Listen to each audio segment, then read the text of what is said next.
የተከበራችሁ ውድ ቤተሰቦቼ እንደምን ከርማችኋል? ብዙዎቻችሁ በተደጋጋሚ የስለላ መጽሐፎችን ስተርክላችሁ ደስ እንደሚላችሁ ገልጻችሁልኛል። ለሰጣችሁኝ ክብር ከልብ አመሰግናለሁ። ክብረት ይስጥልኝ። እነሆ ታዲያ እኔም ስቱዋርት ውድስ ከጻፋቸው 3 የስለላ መጽሐፎች ውስጥ አንዱን በቀለኛው ሰላይ በሚል በሙሉጌታ ይፍሩና በሚሊዮን ግዛው ወደ ሀገርኛ የተመለሰውን ይህንን ድንቅ መጽሐፍ ወደ እናንተ ሳቀርብ እንደ ሁልጊዜ ሁሉ ደስ እያለኝ ነው። ታዲያ እናንተም ቀጣይ መጽሐፍ የስለላ እንዲሆን እንዲሁም ይህንን መጽሐፍ ቶሎ እንድንጨርሰው ላይክና ሼር በማድረግ ኮሜንት ቦታ ላይም መልከታችሁን በማስቀመጥ ታበርቱኝ ዘንድ ከወዲሁ እየጠየኳችሁ ወደ ዝግጅት ያልፋለሁ። አመሰግናለሁ።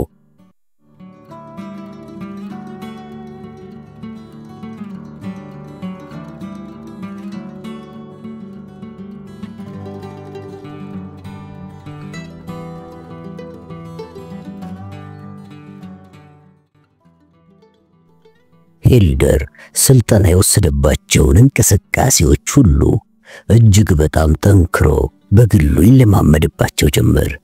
ለምሳሌ በራሱ ግቢ ውስጥ ተከልሎ የቆመን ነገር በመምታት ዙሪያ ሁልጊዜም የተለያዩ የሽወዳ ድርጊቶችን ሊፈጽም ከሚችለው ጆንስ ጋር በመሆን በየቀኑ ልምምድ ያደርግ ነበር። ልምምድ ሲያደርግ በኢንግራም አውቶማቲክ እንዲሁም ደግሞ በኖርማል አውቶማቲክ መሳሪያዎችም ጭምር ነበር። ከዚህ በተጨማሪም ዋልተር ፒፒኬ የተባለውንም በግሉ ያዘ ይጠቀማል። በየቀኑ ለ2 ሰዓታት ያክል በቋንቋ መለማመጃው ክፍል ጆሮ ላይ ማዳመጫ አድርጎ በአብዛኛው ትልቅ ተቀባይነት ያለውና ጠራ ያለውን የመካከለኛው ምዕራብ አሜሪካን ያነጋገር ዘይቤ ሲለማመድ ይውላል። በየቀኑ ደግሞ 2 ጊዜ ያህል የመፈናጠርና በድንገት የንፋስ ያህል ሽው ማለትን እንቅስቃሴ ይሰራል። ከአንድ የዩክሬን ዜጋ ጋር በመሆንም የሚያቆስልና በሰውነት ላይ ቀላል የማይባል የመቀጥቀጥ ነገር የሚያደርስ የልምምድ ክፍለ ጊዜም ለ2 ሰዓታት ያክል ያከናውናል። ማታ ማታ ከትሪና ጋር ነው የሚያመሸው። ሁለቱ በማሊቡ በሚገኙ በርካታ ሬስቶራንቶች በመሄድ ይደንሳሉ፣ ራት አብረው ይበላሉ፣ ፊልሞችንና ዜናዎችን ይከታተላሉ። ትሪና ሙሉ በሙሉ ማለት ይቻላል ከሱ ጋር ነው የምትኖረው። ምንም እንኳን እሱ ክፍል የግል ንብረቶቿን ባታመጣና ባታስቀምጥም እንግዲህ በዚህ ወቅት በባህር ኃይሉ ኦፕሬሽንና ዘመቻ ክፍል ያለው ሙያ አብቅቶ ሙሉ በሙሉ ለስለላ በሚውል ተግባር ላይ ስልጠና እየወሰደና ልምድ እያገኘ እንደሆነ እየተሰማው የመጣው ታዲያ ልክ በዚህ ጊዜ ነበር። አንድ ቀን ማጅሮቭ እዚህ ቋንቋ ማሰልጠኛ ክፍል ውስጥ መጥቶ በጎልፍ ጋሪ እፈልጋለሁ ብሎ ወሰደው።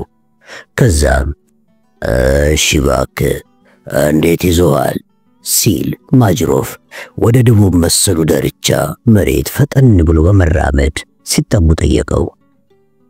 ቆንጆ ነው፣ ጥሩ ነው ጌታዬ ሲል ሂልደር ምን ላይ ሰጠው። በጣም ባተልየውንኩኝ ነው። መልካም መልካም። ማጅሮቭ ፀሐይ ፊቱን እንዳይወለውለው የአሜሪካውያንን ቤዝቦል ተጫዋቾች የሆነውን ኮፍያውን ከፈፉን ዝቅ አደረገው። እውነት ለመናገር ከሆነ በዳርቻው ላይ ሊኖር የሚገባ ስልጠና በሙሉ አግኝተሃል። ሚስተር ጆንስ እንደነገረኝ ከሆነ ደግሞ ስልጠናዎቹን በብቃት ተከታትለሃል። እንግዲህ አሁን በድጋሚ ወደ ባህር ትገባለህ። ምንም ቀስ ሳይሉ በሁለት ለባህር የሚረዱ ልብሶችን በለበሱ ሰዎች የሚጠበቅ መግቢያ ገቡ። ሰዎቹ ኢንግራም ማርክ 10 የተባለውን መሳሪያ እያንዳንዳቸው ታጥቀዋል። ያመሩትም ሂልደር ገና ወደ ማሊቡ ለመጀመሪያ ጊዜ ሲመጣ ወደ አስተዋለው በውሃ የተሞላ ጣሪያ ነበረ። ይሄ ቦታ ከባህር ከፍ ብሎ ባለው መሬት ላይ ያለ ሲሆን ሂልደርም በዚያ ፊን በተባለ የሚቀዘፍ ጀልባ ሲጓዝ እንኳን ሊደርስበት ያልቻለው ነበር። ከጣሪያው ደረጃ ወረዱና ማጅሮቭ ጋሪውን አቆመው። ከዚያም ሂልደር በሆነ በር ተከትሎት ሁለቱም ገቡ። ልክ በበር ውስጥ ሲያልፉም ትንፋሹ ቀጥል ነበር። ልክ ከፊቱ 200 ሜትር ላይ የሰርጓጅ መርከብ ቤተ ሙከራዎች ነበሩ። ውስጥ 3 መኝታ ቤት ያላቸው ሰርጓጅ መርከቦች ነበሩ። ውስኪና ደረጃ ክፍሎች ያሏቸው ናቸው። ሂልደር ከዚህ በተጨማሪም ጉዟቸውን ቀጥለው ሲያቋርጡ ትልቅ የታይፈን ደረጃ ያላቸው መኝታ ቤቶችን ተመለከተ። እነዚህ በሶቪየት የጦር መርከብ ታሪክ ውስጥ ትልቆቹ የሚባሉት ነበሩ። ከዚህ ሌላ ደርዘን ወይም ከዚያ የሚበልጡ አነስተኛ ሰርጓጅ መርከቦች ነበሩ። እነዚህ ደግሞ በባህሩ ከስረኛ ወለል ላይ ምርምር ከማካሄድ ጀምሮ እስከ ሰራዊት ታጭቆ እስከ መጫን ድረስ ተግባሮችን ሊፈጽሙ የሚችሉ ናቸው።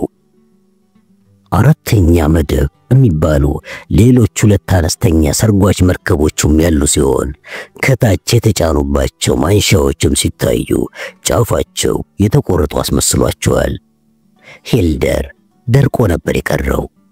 እስካሁን ድረስ ማሊቡ በነበረ ቆይታ እንኳን ይህ ቦታ ስፔትናዝ ማሰልጠኛ በተጨማሪ የሰርጓጅ መርከብ ጣቢያ ስለመሆኑ ምንም የሚያውቀው ወይም የጠረጠረው ነገር ፈጽሞ አልነበረም። በባህሩ አሻግሮ ማዕበል ያለበት ሐይቅ ባልቲክ ባህርን የሚገናኝበትን ተመለከተ።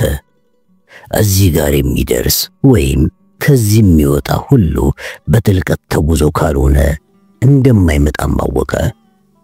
መቼም ከምታየው ነገር አብዛኛው ከዚህ ቀደም የምታውቀው እንደሚመስል ጠብቃለሁ አሉ ማጅሮፍ። አሁን ጌታዬ ሲል ሂልደር ምን ላይ ሰጠ። ውጄ ሰልጥኛለሁና እዛ ጋር ያለው ከዚያ በስተቀር ሁሉንም ነገር አውቀዋለሁ በማለት አጠር ወዳለ በመጫኛዎች የታጨቀ አነስተኛ ሰርጓጅ መርከብ አመለከተ። ያንን ማለቴ ነው። ምንም ሆነ ምን እሱም ብቻ ነው ማላውቀው። አይ ይሄማ ስታየው የሚመስልን ነው። በቃ ምንም አዲስ ነገር የለውም አሉ ማጅሮፍ።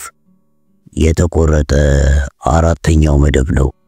ወደ ዝርግሳን መሰሉ ትልቅ የመርከብ አካል ሄዱና ቆሙ። እና ደግሞ አለ ማጅሮፍ ያንተ ነው። ሂልደር እዚያው በቆመበት አነስተኛውን ሰርጓጅ መርከብ ተመለከተ። እንግዲህ መሰረታዊ በሆነ መልኩ ሲታይ የክበብ አጋማሽ መስመር ስፋቱ 2 ሜትር የሚሆን ርዝመቱ 6 ሜትር በቅርጽ ደግሞ እንደ አፍንጫ ነው። 2 መደብ መሳይ ነገሮች አሉት። ስለዚህ ሲታይ ትልቅ አባጨጓሬን ይመስላል። በሁለቱም በኩል የተለያዩ መጠኖች ያሏቸው የብረት ጠርሙሶች ነበሩ። ከዚህ በተጨማሪ ከሩቅ የሚሰሩ ፊት ለፊት ላይ ያሉ ማጥበቂያዎችም አሉት። አራተኛ መደብ የሚባለውን አይነት በመውሰድ አሳጠርነውና ለዚህ ለተፈለገው ስራ ትርፍ ነው የሚባል አካል ሁሉ ቆርጠን አወጣን። በአሁኑ ሰዓት የናፍታ ክፍሉ የለም። በጥልቀት ሰጥሞ ሲሄድ አየር ለመሳብ የሚያስችለው ቲዩብም የለም። የኦክሲጅን ጠርሙስ ግን ስላለ በክሩዝ ፍጥነት የሚጓዝበት ሰዓት የቡድኑን አባላት በሕይወት ለማቆየት ያህል ይረዳል። ከዚያ ሌላ ደግሞ እያንዳንዳቸው 20 ኪሎ ግራም የሚመዝኑ የኒኬል ካድሚየም ባትሪዎች አሉ። ጭነቶቹን በተመለከተ እነሱን የምትጠቀምበት የእያንዳንዱ 5 ደቂቃ ጊዜ የ1 ሰዓት ያህል ሜጃን ጊዜን ታቃጥላለህ።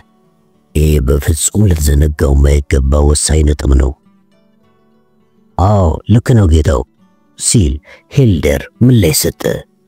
መደብ 4 የሚባለውን ወዶታል። አንድ ሰው ነው የሚሰራው። ይህም ልክ በባህሩ ሰጥሞ እንደሚሄደው ፕሌን ነው።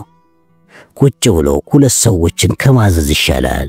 ብቻ ያም ሆኖ ግን በዚህ በመደብ 4 ላይ 4 የሚሰሩ ሰዎች ያስፈልጋሉ። 2 ሰዎች አሉን ያልከው አይደል? ማጅሮፍ በእውነታ ራሱን ነቀነቀ። ያኮ ብዙ አካሉን የቀነስንበት አንዱ ምክንያት ነው። ይሄ ደግሞ በተቻለ መጠን ቀለል እንዲል አስበን ነው። ለመሆኑ ከኔ ጋር የሚሄደው ሰውዬ ማን ነው? ሲል ሂልደር ጠየቀ። በዚህ ጉዳይ ላይ አማራጭ አይሰጠኝም ሲል አስቧል። ማጅሮቭ ወደ አነስተኛ ሰርጓጅ መርከቡ አካል ተጠጋ። ከዚያም ከወደቦቹ አንዱን ተመለከተ። ይኸውልህ ሰውዬ በማለት የእጅ መዳፉን ዘርግቶ ሳህን መሰል አካል ላይ ጠፍጠፍ በማድረግ ፈገግ ብሎ ተናገረ። ከሰርጓጅ መርከቡ ላይ ያለው ውሃ ተከፈተና አንድ ሰው ወጣ። በመጀመሪያ ሂልደር ይህንን ፊት የት እንደሚያውቀው ሊመጣለት አልቻለም ነበር። ግን ከዝርግ ሳህን መሰል አካሉ በመንሰላሉ ወደ ላይ ሲወጣና ሲመጣ ወዲያውኑ ተከሰተለት። የስፖርት ቁምጣና ቲሸርት መልበሱ የሚያስታውቅ ሰው ለስለስ ባለ ሁኔታ መሬቱ ላይ ዘሎ በሞረድ ቆመ። ይህን ሲያደርግም የዓለም አቀፍ ብቃትን ያስመሰከረ አትሌታዊ ችሎታን አሳየ። ሻምበል 3ኛ ደረጃ ሂልደር በል ተዋጋት፣ 100 አለቃ ሶኮሎቭ ትባላለች አለ ማጅሮቭ ፊቱን በፈገግታ አፍክቶ። እንደምን አለች ሶኮሎቭ አለ ሂልደር እጁን ለሰላምታ እየዘረጋ። ሂልደር እንደምን አለች እሷም እጁን አፈፍ እያደረገች በመያዝ። እጇ በጣም ጭምቅ ያደርጋል፣ ጠንካራም ነው።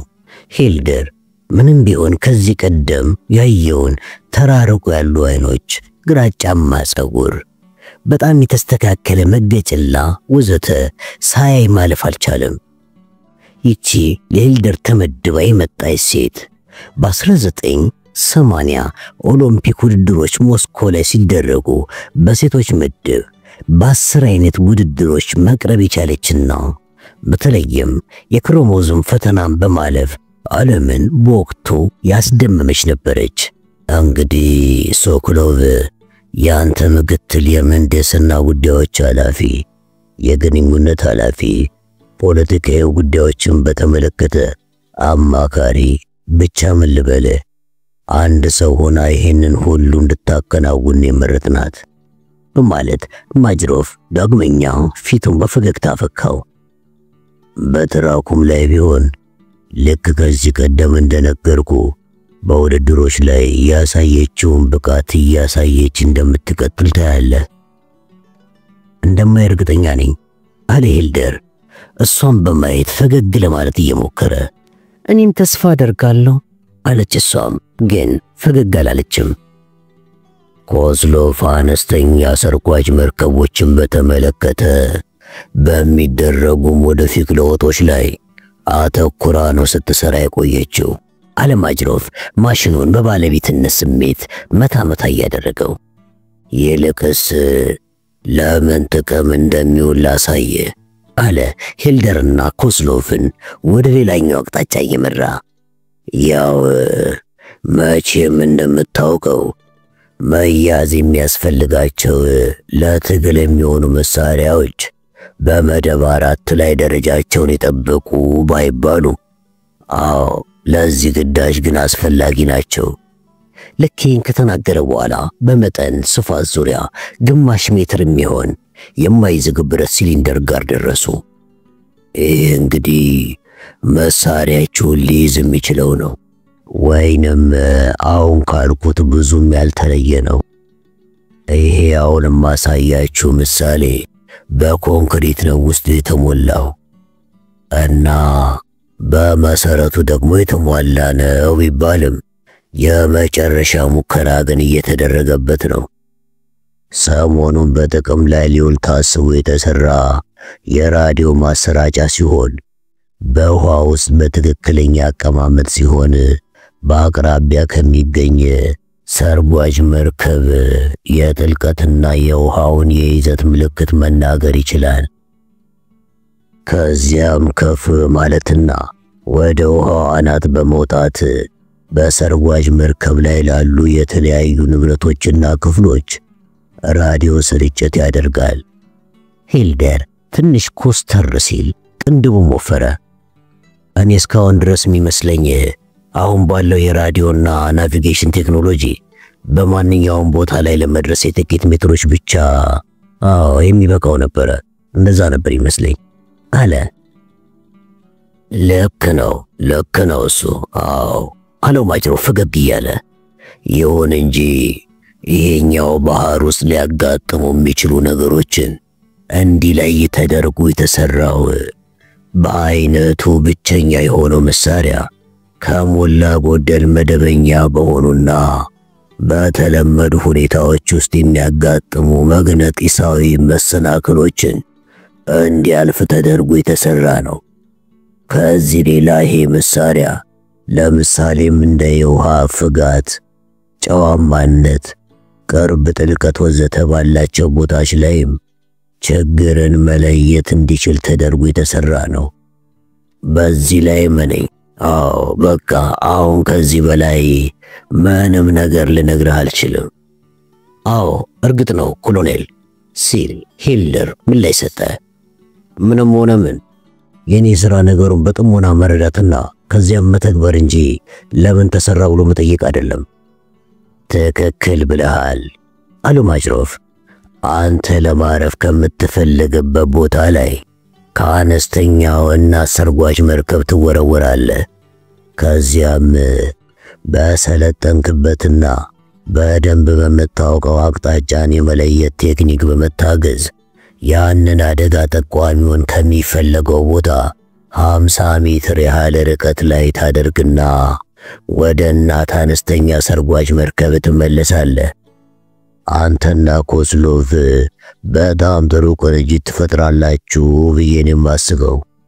በዚህም ረክቻለሁ። አንተ ቦታዎችን በመለየትና እጅግ በሚያስደንቀው የአቅጣጫ መጠቆም ችሎታ፣ እሷ ደግሞ በቴክኒክ ድጋፍ ጥሩ ውጤት ታመጣላችሁ። እናመሰግናለን ኮሎኔል።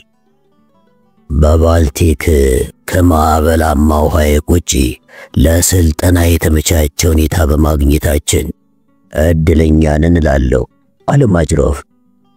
ግዳጃችሁን በዚህ ቀን ይጀመራል ብዬ መናገር አልችልም።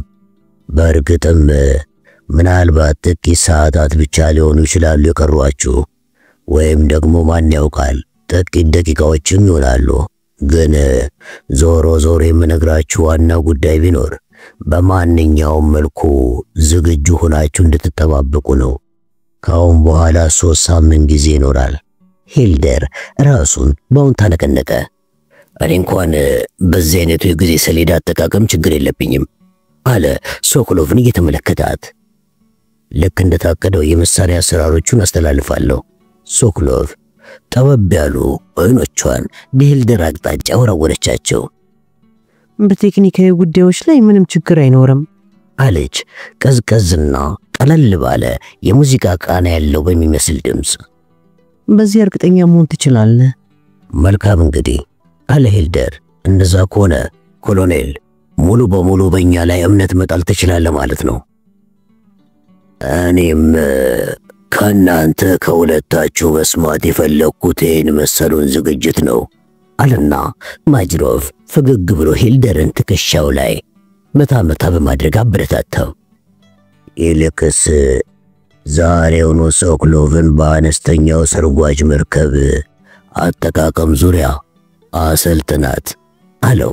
ሂልደር በግርምት ተመለከተው። እንዴ ቆይማ ይቅርታ ኮሎኔል፣ ግን እኮ ሶኮሎቭ በባህር ሰርጓጅ መርከቦች ሞዶፊክ በመስራት ተሳትፋለች ስትል የሰማው መስሎኝ ነበረ። አዎ ሰምተኛል ሲል ማጅሮፍ እየሳቀ መለሰ። ሰምተኛል። ሞዶፊኩንና መሳሪያዎቹን በተመለከተም ትረዳሃለች። ግን አንተ እኮ በሰርጓጅ መርከብ ዙሪያ ሰፊ ልምድ አለ። ሶኮሎቭ በሰርጓጅ መርከብ ተጉዛም አታውቅም። በስማም ሂልደር ቢቸግረው ጭጭ አለ። ይህ መርከብ እንግዲህ ብቻውን፣ ምክንያቱም እሷ አታውቅም፣ ይዞ ወደ ባህሩ ዝቅተኛ ወለል 50 ሜትር ያህል በመምራት ወደ እናት ሰርጓጅ መርከብ መመለስ ይኖርበታል። ታዲያ በዚህ ወቅት አብረው የምትኖረው ስታፍ ተጉዛ የማታውቅ ጥሬ ነች። በዚያ ላይ ደግሞ በ3 ሳምንት ስልጠና ምን ልታመጣ? ሂልደር እንደዚህ በጉዳዩ መገረሙ የታወቀበት ይመስል ሶኮሎቭም ጣልቃ ገባችና ተናገረች። ሂልደር ግድ የለህም፣ በኔ ሆነብህ። የምትጠብቅብኝን ያህል በብቃት እወጣዋለሁ። በስራ ላይ በቆየሁባቸው ወቅቶች ለበርካታ አስቸጋሪ ነገሮች ስልጠና ያገኘው ሲሆን በአንዱም ግን ወድቄ አላውቅም። ሂልደርም ወደ እሷ ፊቱ መለሰ። እኔ ብዙዎቹን አዎ በሰርጓጅ መርከብ ጉዞ ዙሪያ አሰልጥኛለሁ። ታዲያ ግን ከማናቸውም ውድቀት አጋጥሞኝ አያውቅም አላት እየተንተባተበ። እና ልክ ነሽ ሶክሎቭ፣ አንቺም አትወድቂም። ማጅሮቭ ሁለቱንም እየተመለከተ ፈገግ አለ፣ ግን በዓይኖቹ አልነበረም። መልካም እንግዲህ አለና አንዳችን ሌላችንን በደንብ እንደምንረዳ ተመልክቻለሁ።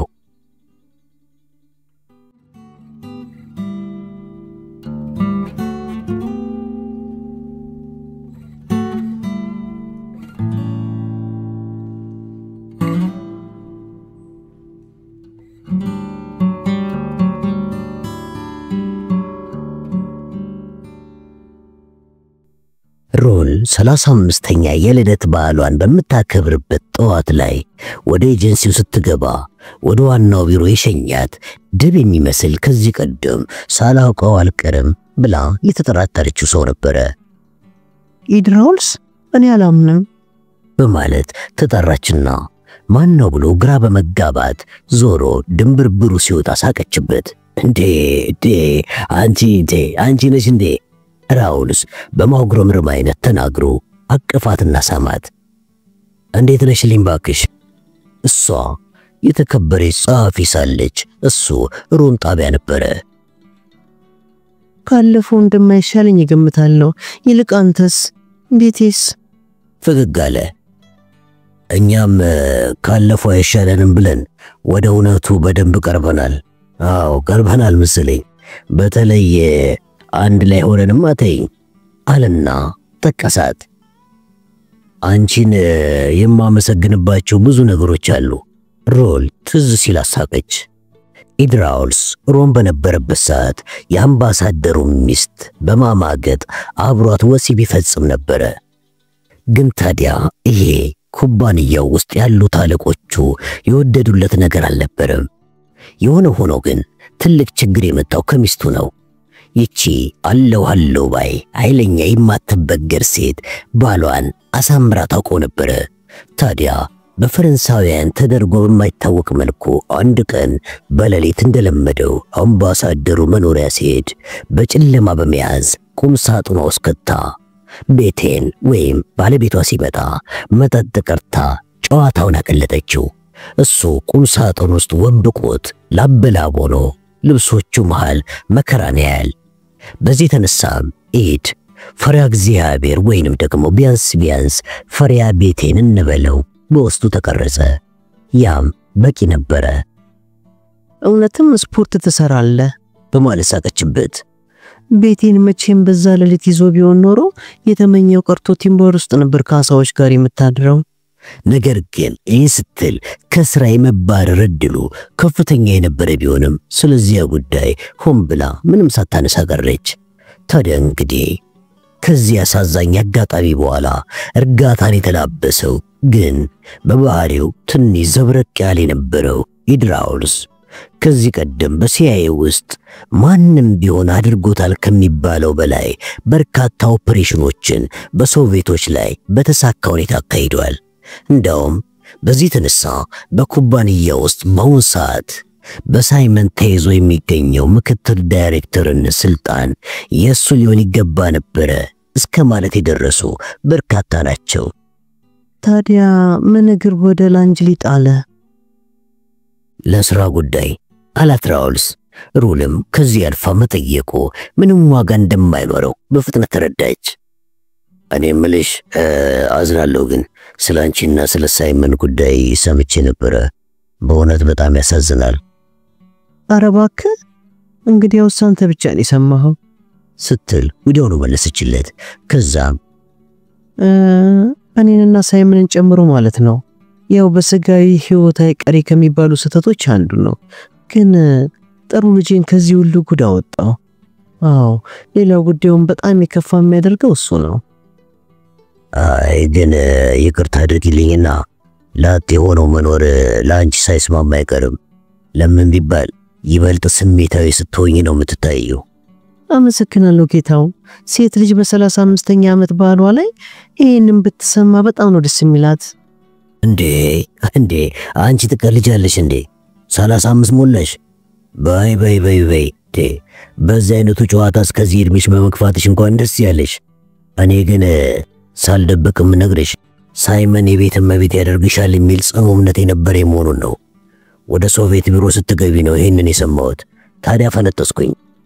አመሰግናለሁ ሂድ። ላጤነቱና ብቸኝነቱ ደስ ብሎኛል። ማለት ቢያንስ አብዛኛውን ጊዜ ደስ እያለኝ ነው። እዚህ ዴስክ ላይ ሳጭበረበር ከመሆን ከእናንተ ጋር አንድ ነገር ስሰራ ብውል ነው ደስ የሚለኝ።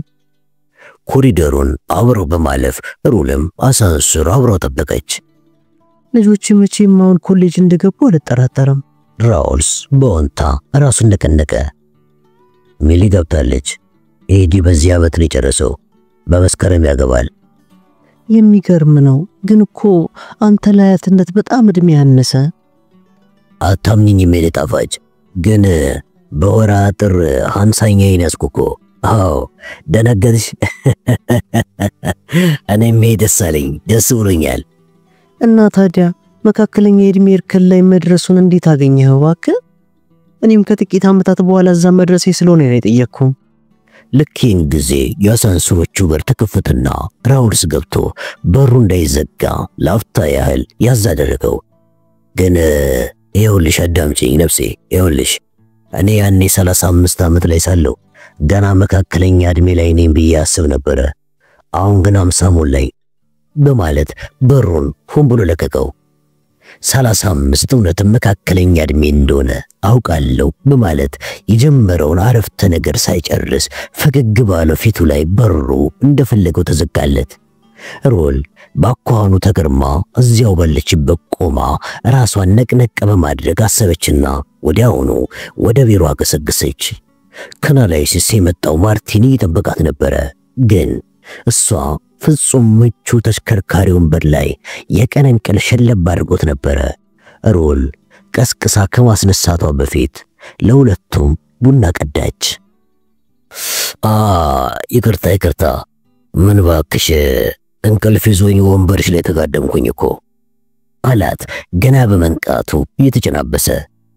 ትናንትና ሌሊቱን ሙሉ ቁጭ ብዬ ስሰራ ነው ያደርኩት እና ከአንድ ከግማሽ ሰዓት በፊት ነው ይሄ የመጣው።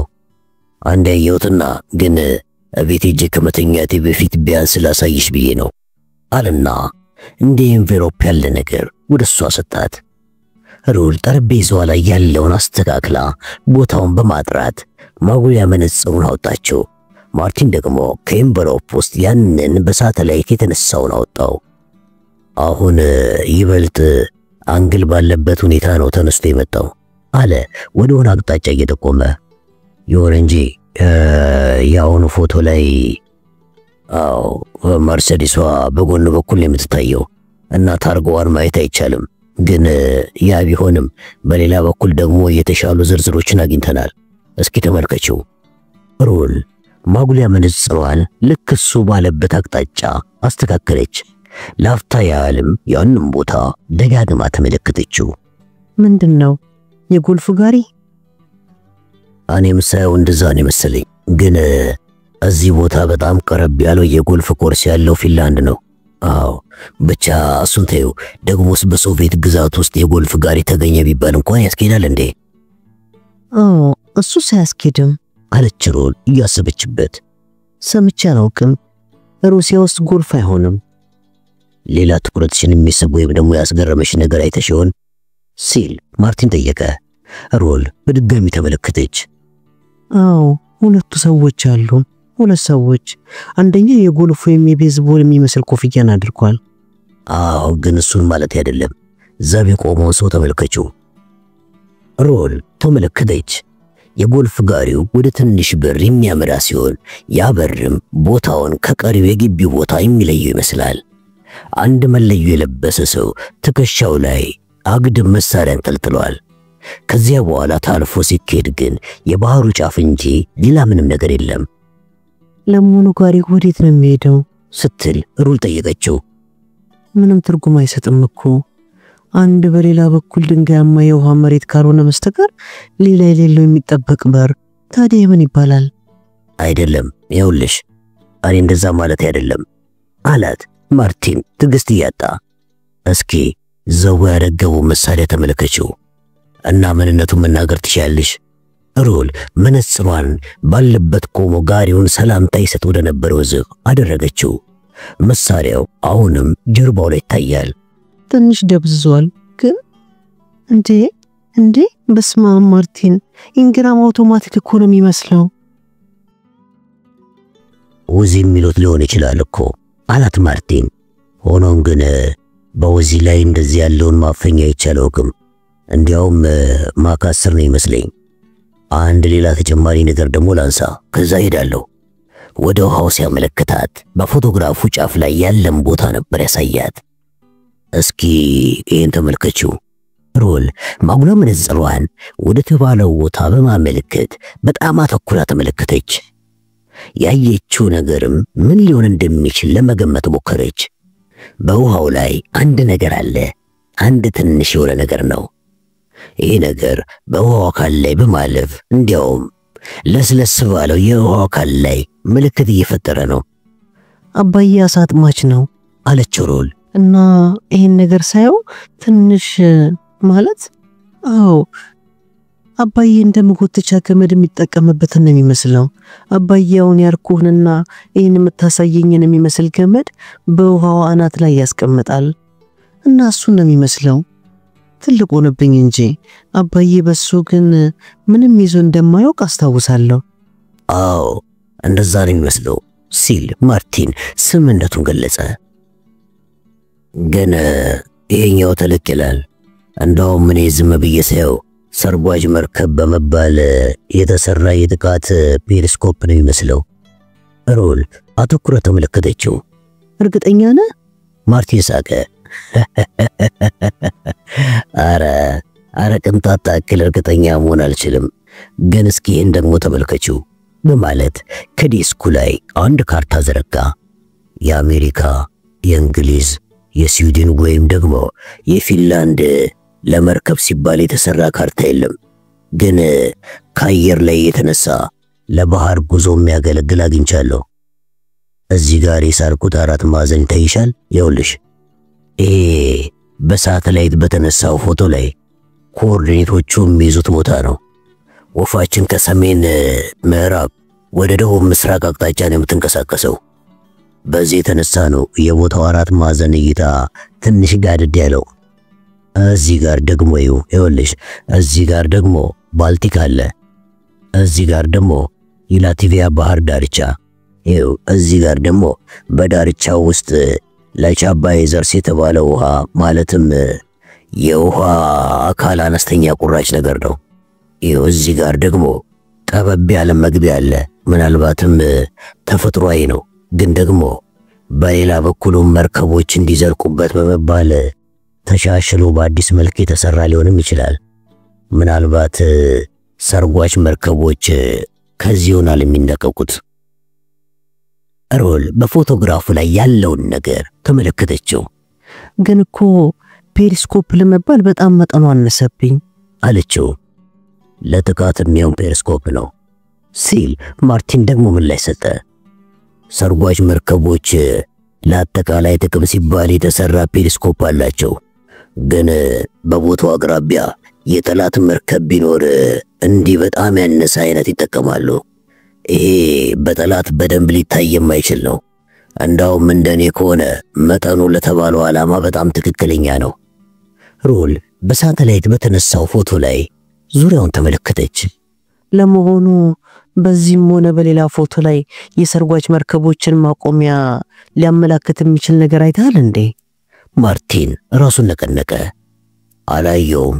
ያ ነው እንግዲህ ቀደም ሲል የሰጠውትን ግምት አጠራጣሪ የሚያደርገው። ወደ ቁራጩ የውሃ አካል ሰርጓጅ መርከብ ልከው ካልሆነ ማለት ነው።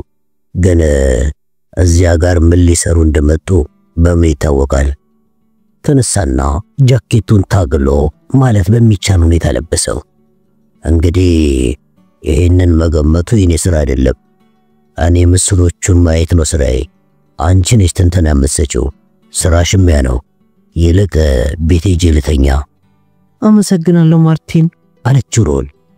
ከመሄድ በፊት ይህንን ስላሳየኸኝ በጣም ነው የማመሰግነው። በዛ ላይ ይህንን ኤሮ ቻርት ስላሳየኸኝም አመሰግናለሁ። ይሄማ የአገልግሎቱ አካል እኮ ነው አላት። ይሄ የሲአይኤ እንክብካቤ አንዱ አካል ነው። ሮል ቁጭ እንዳለች የሳተላይት ፎቶግራፉንና የጎልፍ ጋሪውን ብሎም ኢንግራሙን ተመለከተች። ምናልባትም ፔሪስኮፑን ወይም ደግሞ መርሴዲሱን ጭምር ተመልክተውም ይሆናል። ምናልባትም በጣም ጠዋት ስለሆነና እሷም የመነቃቃት ስሜት ስለተሰማትም ሊሆን ጭምር ይችላል። ወይም ደግሞ አለቆቿ ብዙም የማይወዱት ስለሆነ የሴትነት ስሜቷም ይሆናል። ወይም ደግሞ ትንሽ ቀዥበር አድርጓትም ይሆናል። ግን በርካታ የተበታተኑ መረጃዎች በጭንቅላቷ ውስጥ ነበሩ። ከዚህ ሁሉ ውስጥ ደግሞ አንድ የሆነ አንኳር ነገር እንዳለም ይታወቃታል። ኮስሞን አነሳችና የጣቢያ ሪፖርቶቹን ተመልክታ መቃረሟ ጀመረች። የኮምፒውተር ባለሙያዎቹ በስራ ተጠምደው በሆነ ስትል ጸለየች።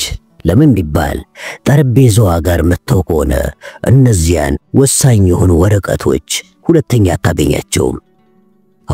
እድለኛ ነኝ ስትል አሰበች። ከሪፖርቶቹ የተወሰኑ አጋጣሚዎችን መረጠችና ወደ ማተሚያው አስገባቻቸው። ከዚያም ኔክሰስ ወደ ተባለ የኮምፒውተር ወኪል በመደወል ከጥቅምት ወር 1981 ጀምሮ ያሉ በርካታ ዜናዎችን አወጣች። ከምሳ ሰዓት በፊትም አስቂኝ የሆኑት ያልተለቀሙትን በርካታ ሪፖርቶች በሙሉ በእጁ አስገባች። ብቻ ያ በጥስጥስ ያለው መልክ ያለዘው ነገር አሁንም በውስጧ እንዳለ ነው። እንዳመነችውም እርግጠኛ ናት። ከዚያም ያወጣቻቸውን በሳተላይት የተነሳውን ፎቶግራፍ የአየር ቻርቱንም በመያዝ ያለላትን ተስፋ በመሰነቅ ወደ አለን ኔክሰን ቢሮ አመራች።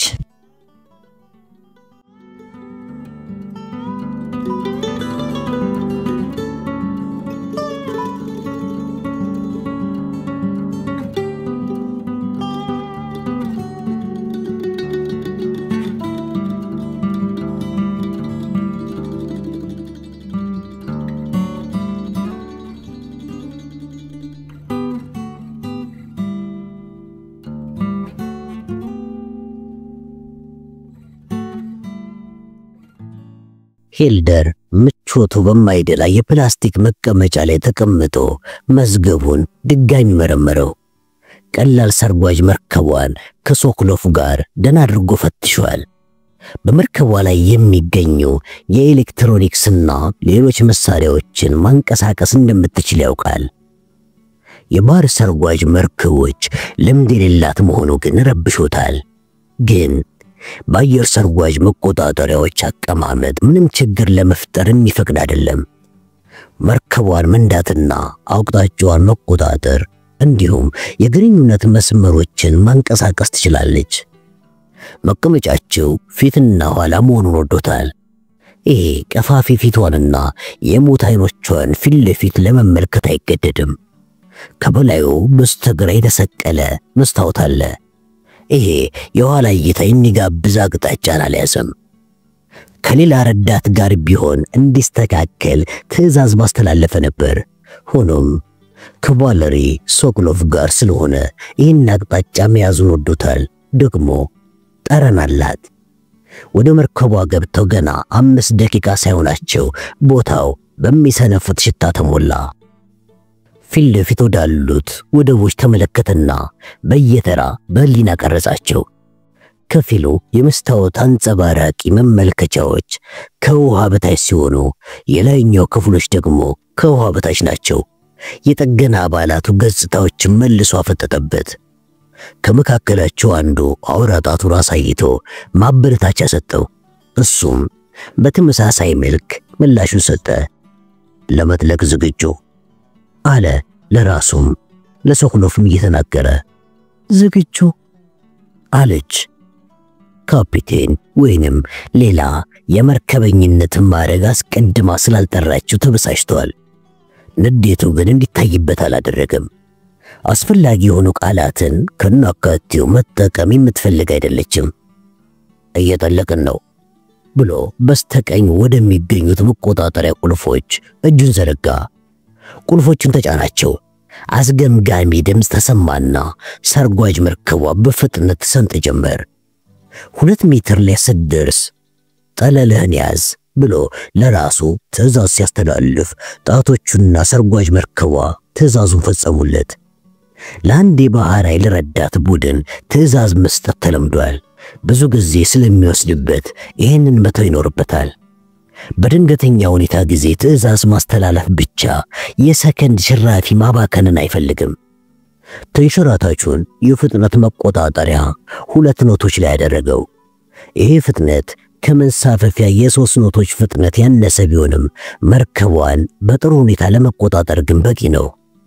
አነስተኛ ድምፅ ከተሰማ በኋላ ወዲያውኑ ባህር ሰርጓጅ ከመጠለያው ወጣችና የመጠለያውን ጣሪያ እንዳለፉ ደብዛዛ የፀሐይ ብርሃን ወደ ባህር ሰርጓጇ ገባ። የውስጡ ቀይ መብራት አላስፈላጊ ሆነ። የጎን መብራቶቹን አጥፊያቸው አለ። ምንም ነገር አልተፈጠረም። ራሱን አዞረና ቀና ብሎ በመስታወቱ ወደ ሶኮሎቭ ተመለከተ። ፊት ለፊት የምትመለከት ትመስላለች። ሶኮሎቭ የውስጥ መብራቶቹን አጥፊያቸው። እንደ መንቃት ብላ ለጥቂት ጊዜ ግራ መጋባት እየታየባት ቆየችና ቁልፎቹን ተጫነቻቸው። አመሰግናለሁ አለ በቀዘቀዘ ስሜት። ከዛም አንድ ትዕዛዝ በምሰጥሽ ጊዜ በቶሎ እንድትፈጽም ይፈልጋለሁ። ገባሽ አይደል? ከኋላው እንደሆነች ድንጋጤዋ ታወቀው። አሁን ጌታዬ በጣም አዝናለሁ። ለጥቂት ደቂቃዎች ያህል የባህር ጦር ሰፈር ክልሉን ለቆ እስከሚወጣ ድረስ አንድ አቅጣጫ ይዞ ቆየ። ከዚያም ያለበትን ቦታ ለማረጋገጥ ያህል ቻርቱን መልከት አደረገ። ሰርጓጅ መርከቡን ወደ ደቡብ አዞርና መጥለቂያ መዘውሩን በጥቂት ገፋ አደረገው። የጥልቀት መለኪያ መቆጣጠሪያው 4 ሜትር ከዚያም 6 ሜትር ተነበበ። የሰርጓጇ ውስጥ እየጨለመ ሄደና መቆጣጠሪያ መሳሪያዎቹ አረንጓዴ አንጸባራቂ ሆነው መታየት ጀመሩ። በአንድ እግሩ ራዳሩን ረገጥ ሲያደርገው መርከቧ ከመቀስፈት ምላሽ ሰጠች። የግራውን ራዳር ወይም አቅጣጫ መቀየሪያ ሲሞክረው እሷም ዞረች። መስመሩን ያዘ። ዳግመኛ ተስተካክላ ከተሰራችው የዚች መርከብ ሌላ ስሪት ይልቅ ይችን መቆጣጠሩ ይቀላል። ከውሃ በታች የመብረር ስሜትን የሚያጎናጽፍ መሆኑን ወደደው። የጥልቀት መቆጣጠሪያው ሲነካው ተጨማሪ 2 ሜትር ወደ ታች ወረደች። መሳሪያው ላይ ከበላዩ 8 ከበታች የ4 ሜትር ጥልቀት ያለው ውሃ መኖሩን ያመለክታል። በቻርቱ ላይ እንደሚታየው ሐይቁ ወደ ደቡብ እየራቀ ሲሄድ ጥልቀቱ እየጨመረ እንደሚመጣ ያመለክታል። ከስሩ የ4 ሜትር ጥልቀትን እየጠበቀ ሰርጓጇን ወደ ታች መንዳቱን ቀጠለ። በክፍላቸው ውስጥ ያለው ብርሃን የባሰ ጨላለመ። መቆጣጠሪያን ማየት አልቻልኩም አለ ሶኮሎቭ ድንጋጤ እየተስተዋለባት። መልካም፣ የራስሽን የመቆጣጠሪያ መብራቶች አብሪ። መንቀሳቀስ ከመጀመራችን በፊት ማድረግ የነበረብሽ ነገር ነው። አዎ፣ ጥሩ መስተካከል ያስፈልጋታል አለ ለራሱ። የመቆጣጠሪያ መብራቶቹ ማብሪያ ማጥፊያ አይታዩኝም አለችው ቶሎ ብላ። እዚያ ኋላ ባትሪ የለሽም እንዴ ሲል ቆጣ ብሎ ጠየቃት። የመንኳኳት ድምፅ ተሰማና ከጥቂት ደቂቃዎች በኋላ ከሰርጓጅ መርከቧ ነጭ ግድግዳ ላይ የተንጸባረቀ ብሩህ ነጸብራቅ ታየ። ይሄው ማብሪያ ማጥፊያውን አግኝቼዋለሁ አለች። ባትሪው ጠፋና ሙሉ ጨለማ ዋጣቸው። ሂልደር የመርከቧን ኃይል አቋረጠና ሐይቁ ወለል ላይ ወርዶ ዘጭ እስከምትል ድረስ ዝም አላት። ግሩም ነው አለ። አሁን የምሽት መመልከቻ ብርሃኑን አጥፍተሽዋል። እስከሚመጣ ድረስ እዚሁ እንቀመጣለን። ይቅርታ ካፒቴን አለች በለውሳስ። በጣም አዝናለሁ፣ አላወቅኩም። ጥሩ፣ አሁን ቢያንስ ካፒቴን ብላ እየጠራችው ነው። ይህን እንድታደርግም አልጠየቃትም። የኃይል መስጫውን ሙሉ በሙሉ ሰጥቶ ወደ ላይ ጉዞ ጀመሩ። ሰርጓጅ መርከቧ ወደ ኋላ ዘመም ብላ ሽቅብ ስትወረጨፍ ሶኮሎቭ በረጅሙ ስትተነፍስ ሰማት። ፈገግ ብሎ 2 ሜትር ጥልቀት ላይ ደርሶ ቆመ። ትንሽ አነቃቅቷታል። አሁን ታዲያ በዚህ መርከብ ላይ ከተሳፋሪነት በላይ ቦታ እንዲኖራት ለማድረግ አንድ መንገድ መፈለግ አለበት።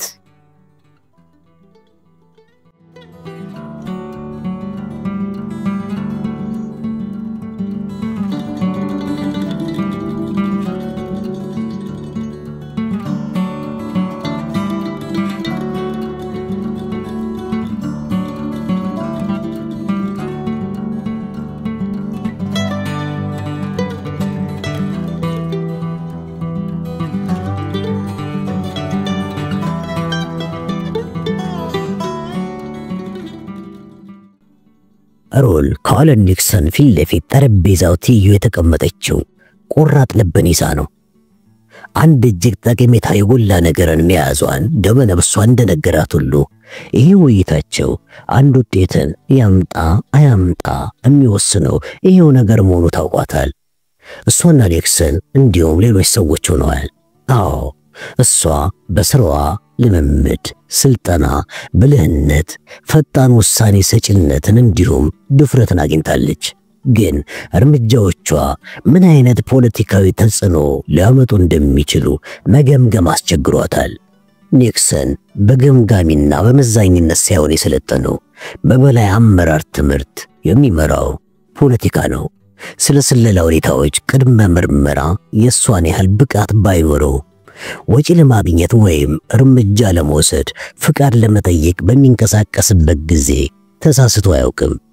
አሁን አትኩሮትን ማግኘት ከቻለች ቀጣይ ችሎትን ከማንና እንዴት ማግኘት እንደምትችል ጠንቅቆ ያውቃል።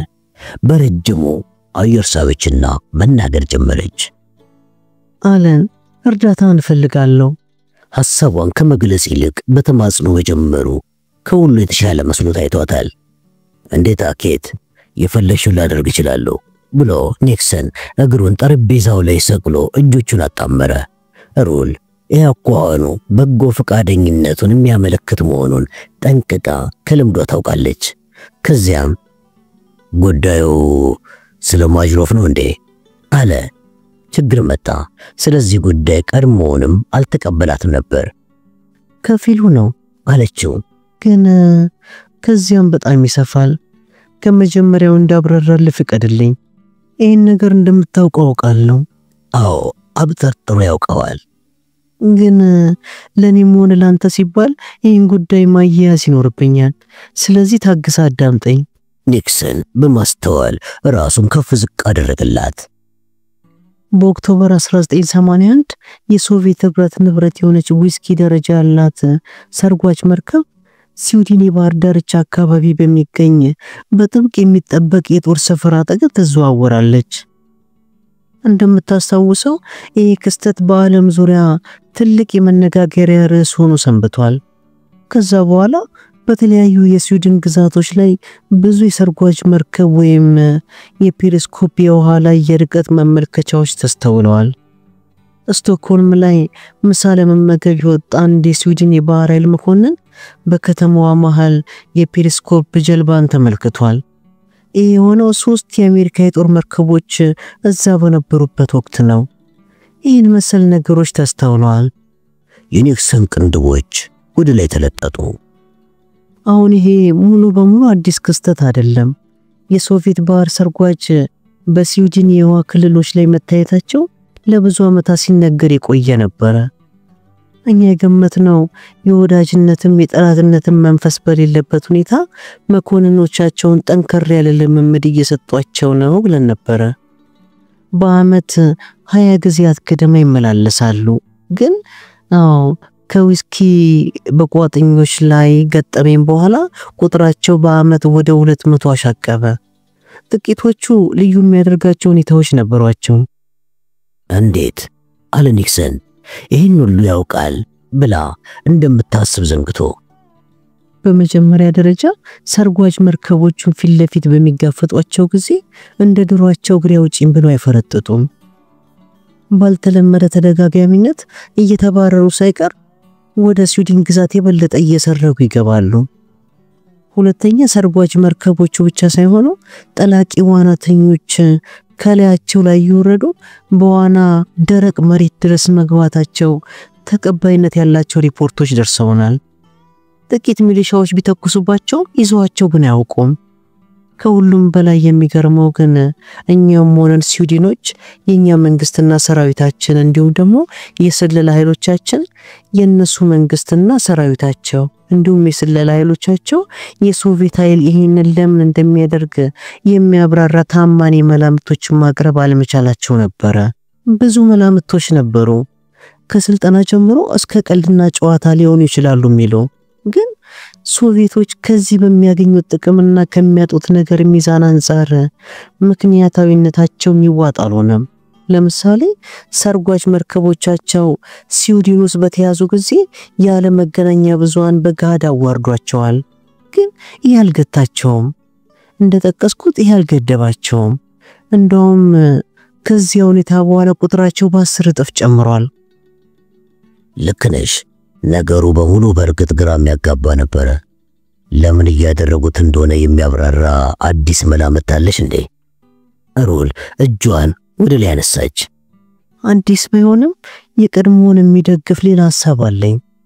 ግን ታገሰኝ።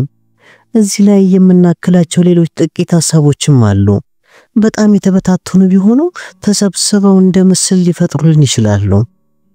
ይህም ከዚህ ሁሉ ጀርባ ያለው ማጅሮፍ መሆኑን ሊያመለክት ይችላል። ኒክሰን እግሩን ከጠረጴዛው ላይ አወረደና ቀጥ ብሎ ተቀመጠ። ምንም ስሜት አይነበበበትም። ሮል ሁለቱንም የሳተላይት ፎቶግራፎቿን ጠረጴዛው ላይ አኖረቻቸው። ይኸውልህ እዚህ የሚታየን የሚመስለው በጣም ለየት ያለ የሰራዊት ማሰልጠኛ ጦር ሰፈር ነው። የሚገኘው በላቲቪያ ካሉት ባህር ዳርቻ ላይ ጃፓ ውስጥ ሲሆን ልዩ የሚያደርገው ሌላ ነገር ምን መሰለ? አስመስለው ሊገነቡት ብዙ ጣጣ ማለፋቸው ነው። ወደ ጥንዳጥሩና ስልጠና ላይ የሮጡ ያሉትን መኮንኖች አመለከተችው። ከዛም ማጅሮፍ ዋጋቸው ውድ የሆኑ የሌሎች ሀገር መኪኖችና የኤሌክትሮኒክስ ውስብስብነት ያላቸውን ቁሳቁሶች እንደሚያፈቅር እናውቃለን።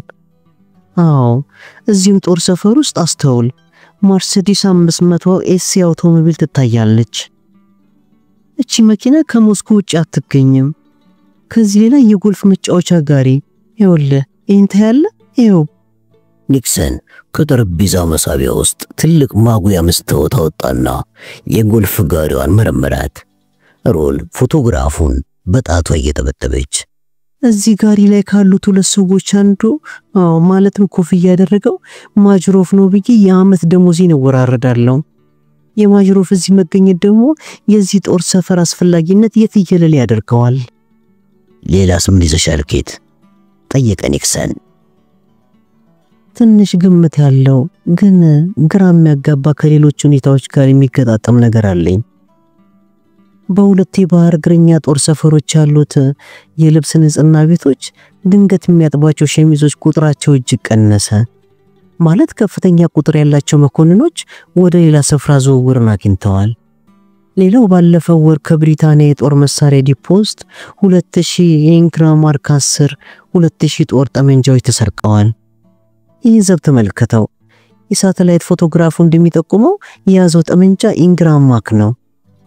ሌላው በሌንግራድና በካሊግራንድ መካከል የሚታወቅ የሶቪየት ባህር ሰርጓጅ መርከብ ጦር ሰፈር የለም።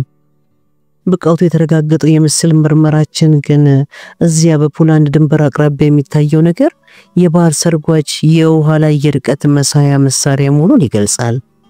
ሌላው ይህን እባክህ ጠለቅ ብለህ ተመልከተው። ባለፉት 2 ዓመታት ውስጥ ሶቪየቶች ድንገት በዩኒቨርሲቲዎቻቸውና በየቋንቋ ማዕከላቸው የስዊድንኛ ቋንቋ ትምህርትን በሚያስገርም ሁኔታ አጣጥፈውታል። አንድ ነገር ልንገርህ አለን፣ ስዊድን ውስጥ ካልሆንክ በስተቀር ስዊድንኛ በዓለም እጅግ አስፈላጊ ቋንቋ ነው። ኒክሰን ቀና ብሎ ተመለከታት። ወዴት እያመራሽ ነው ኬት? ሮል ከዶሲዋ ውስጥ አንድ የዜና ቅዳጅ አወጣች። ይሄ በአሁኑ ወቅት የሮያል ስዊድን ባህር ኃይል የበላይ አመራር የሆኑት የምክትል አድሚራል ቤንት ሹባክ ንግግር የቃል በቃል ግልባጭ ነው። አንድ የውጭ ኃይል ከስዊድን ጋር ጦርነት ለመግጠም ዝግጅት እያደረገ ነው ይላል። ሮል ጋዜጣውን አስቀመጠችና ኒክሰንን ተመለከተችው። ይሄ ሶቪየቶች በስዊድን የውሃ ክልሎች ላይ ምን እየሰሩ ነው ለሚለው ከተቀመጡት ብዙ መላምቶች አንዱ ብቻ ነው። ግን እየተደረገ ያለው ነገር የሁኔታውን ክብደት ያጠናክሯል ብዬ አስባለሁ። አይመስልህም? ኒክሰን ለአፍታ ያህል ግራ በመጋባት ተውጦ ተመለከታት። ከዚያም እንደምንም ተናገረ። ግን ለምን ሶቪየቶች ያለ ጦር መሳሪያ ፍልሜ ማስፋፋት ምህራቸውን ድንገት ሰርዘው ሶስተኛውን የዓለም ጦርነት ለመቀስቀስ የሚያስችል ነገር ለመጀመር ፈለጉ? ሶስተኛው የዓለም ጦርነትን ለመቀስቀስ ከማን ጋር? ከኛ ጋር? ስዊድን እንዲሆነ ከስዊዘርላንድ ባልተናነሰ መሃል ሰፋሪ ናት። ጠላትም ወዳጅም የላትም። እስኪ ሰሜን አትላንቲክ ጦር ቃል ኪዳን ድርጅት ወይም ኔቶ ጣልቃ ለመግባት ፈለገ እንበል። እኛ እንዴት እናደርጋለን? የሶቪየትን የስዊድን ወረራ ለመመልከት የሚያስችለን የእግረኛ ኃይል በቦታው የለንም። ስለዚህ የኒውክሌር መሳሪያዎቻችንን ለመጠቀም እንገደዳለን። 8 ሚሊዮን ስዊድናውያንን ከሶቪየት አገዛዝ ለማዳን ሲል የአውሮፓን ብሎም ዓለምን ሊያጠፋ የሚችል የኒውክሌር ጦርነት ኔቶ ይቀሰቅሳል ብለህ ታስባለህ? የኒክሰን አይኖች ማተኮር የተሳናቸው መሰሉ። መናገሪያውን ያጣ ይመስል ጸጥ ብሎ ተቀመጠ። ከዚያም ራሱን ገዛ። ኬት ስለዚህ ጉዳይ ከሌሎች ሰዎች ጋር ማነጋገር ይኖርብኛል። ያሹ ይሄን ብቻ ነው እንዴ? ባለኝ ስልጣን ላገኙ የቻልኩት ይሄን ብቻ ነው። ኃይል ልታገኝልኝ የምትችል ከሆነ ብዙ ተጨማሪ ነገር ይዤ መምጣት እችላለሁ። ረጋ ቀዝቀዝ ብላ ለመታየት ጥረት አደረገች። ተመልከታለን፣ በዚህ ጉዳይ ላይ እንደ መሰረተ ቢስ ወሬኛ ሆኜ መታየት አልፈልግም። ያስኩትን ነገር ሁሉ በመረጃ ላይ የተመሰረተ መላምት ነው ብለን እንደምትነግራቸው አንተም ሞንክ ማንም እናውቃለን። ዳሩ ግን የስለላ ምርመራ ሂሳብ የሞላበት የፊዚክስ ትምህርት አይደለም። የተወሰኑና የማይለወጡ የተፈጥሮ ህጎችን ተመርኩዞ የሚንቀሳቀስም አይደለም። አንዳንድ ጊዜ ከጥንቆላ የሚለየው በጥቂቱ ብቻ ሆኖ ይገኛል። ይህን ታውቃለህ። ነገር ግን ልምዴን መሰረት በማድረግ አንድ ነገር እየተከናወነ ነው ብዬ እንደማምን ልነግር ግዴታ አለብኝ። ማስረጃ ላቀርብለት አልችልም። አንተ አንድን ሰው ማሳመን ችለ አንድ አይነት ተጨባጭነት ያለው መረጃ ማስገኘት የሚችል ህቡ እንቅስቃሴ የማታስጀምር ከሆነ ግን በማስረጃ ላስደግፉ ይሳነኛል። ምን አይነት እንቅስቃሴ እንዲጀምር ትፈልጊያለሽ? ይሄን ለመወሰን ከኔ ይልቅ ብቃቱ ያላቸው ሰዎች ድርጅት ውስጥ ይገኛሉ አለች። ይህን ጉዳይ በሚመለከቱት ወቅት የሚፈልጉትን አይነት መረጃ ራሳቸው ያውቁታል። ለተገቢው መረብ ተልኮን ያከፋፍሉታል። ሐሳቤን እንዳቀርብ አብሬ እንድሄድ ትፈልጋለህ? ቢያምናቱ ኖሮ ከሷ የተሻለ ማድረግ እንደማያቅተው ታውቃለች። ግን ያምናት መስሏታል። አይሆንም፣ እኔ ራሴ ባደርገው የሚሻል ይመስለኛል። ቢያንስ አሁኑ ነው አለና ፎቶግራፎቹንና ዶሴዎቹን አንድ ላይ ሰብስቦ ተነስቶ ቆመ። አሁን አንድ ሰው ላነጋግር ነው። ስለዚህ ከኔ መልእክት እስከሚደርስሽ ድረስ ቢሮሽ ቆይ። ስለዚህ ጉዳይ ካንቺ ሌላ የሚያውቅ ሳለ እንዴ? ቅንጥብጣቢዎቹን ብቻ? ግን ሁሉንም የሚሰጠው ላንተ ብቻ ነው። ጥሩ፣ ስለ እግዚአብሔር ብለሽ ስለዚህ ሁኔታ ለማንም ቃል እንዳትናገሪ ብሎ ኒክሰን ዶሴዋን ይዞ ቆመችበት ትቷት ከቢሮ ወጥቶ ሄደ። ሮል በተደጋጋሚ በረጅሙ አየር እየሳበች አስወጣች። ተሳክቶላታል። አለን ኒክሰንን አግኝተዋለች። አሁን ከሷ እሱ እግር ላይ ገብታለች። ቀስ እያለች ወደ ቢሮዋ ተመለሰች። እሱ ጡረታ ሲወጣ የሱን ቦታ መተካት ትፈልጋለች። ይሄ ተልእኮ ደግሞ ይህንን ለማግኘት ይረዳታል። ይሄ እንከን የሌለው ትልቅ ሥራ መሆኑ ታውቋታል። እንደ ሰው ያውም እድለኛ ከሆነ በሥራ ዘመኑ ሊያገኘው የሚችለው ብቸኛ እድል። እሷ እድሏ ተቃንቷል።